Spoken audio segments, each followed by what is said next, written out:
एक समय की बात है। भगवान गौतम बुद्ध एक गांव में धर्म सभा को संबोधित कर रहे थे। लोग अपने अलग अलग परेशानियों को लेकर उनके पास जाते और उनका हल लेकर खुशी खुशी लौट जाते। और उसी गांव के सड़क के किनारे एक गरीब व्यक्ति बैठा रहता था और वो वहाँ आने जाने वाले लोगों को बहुत ध्यान से देखता और उसे बड़ा आश्चर्य होता कि लोग तो अंदर दुखी चेहरे लेकर जाते हैं, लेकिन जब वापस आते हैं तो बहुत ही खुश और प्रसन्न दिखाई देते हैं। तो इसी वजह से वो भी भगवान बुद्ध के पास पहुंचा। तो वहाँ देखा कि लोग लाइन में खड़े होकर अपनी समस्या बता रहे थे और कुछ ही समय के बाद उस गरीब व्यक्ति की भी बारी आई।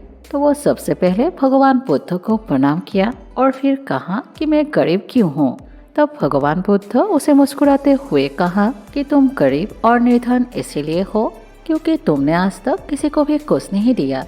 तो वो गरीब व्यक्ति बड़ा आश्चर्य हुआ और बोला कि मेरे पास देने के लिए दूसरों को भला क्या होगा। मेरा तो स्वयं का गुजारा काफी मुश्किल से हो पाता है और लोगों से भीख मांगकर अपना पेट भरता हूँ। तो भगवान बुद्ध बोले कि औरों से बांटने के लिए ईश्वर ने तुमको काफी सारी चीजें दी है, मुस्कुराहट दी है जिससे तुम लोगों में आशा का संचार कर सकते हो, मुख दिया हुआ है ताकि तुम लोगों को दो मीठे शब्द बोल सको और उनकी प्रशंसा कर सको, और दो हाथ दिए हैं जिससे तुम लोगों की मदद कर सकते हो।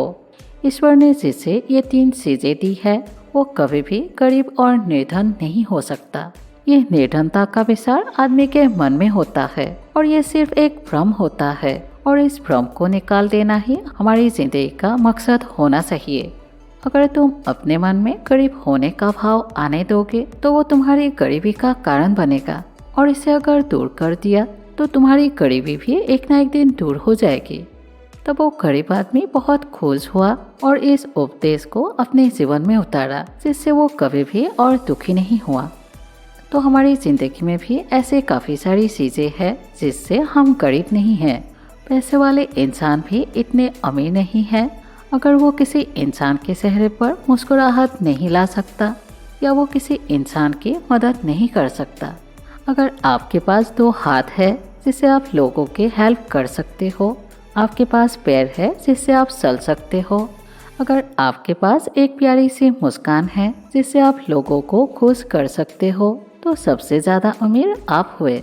और अगर आपने भी अपना बिहेव चेंज कर लिया तो आप भी अपनी ज़िंदगी में इतने सक्सेस होंगे और इतने पैसे होंगे और वो हर सारी चीज़ें होंगे जिससे आप और लोगों के हेल्प कर पाए।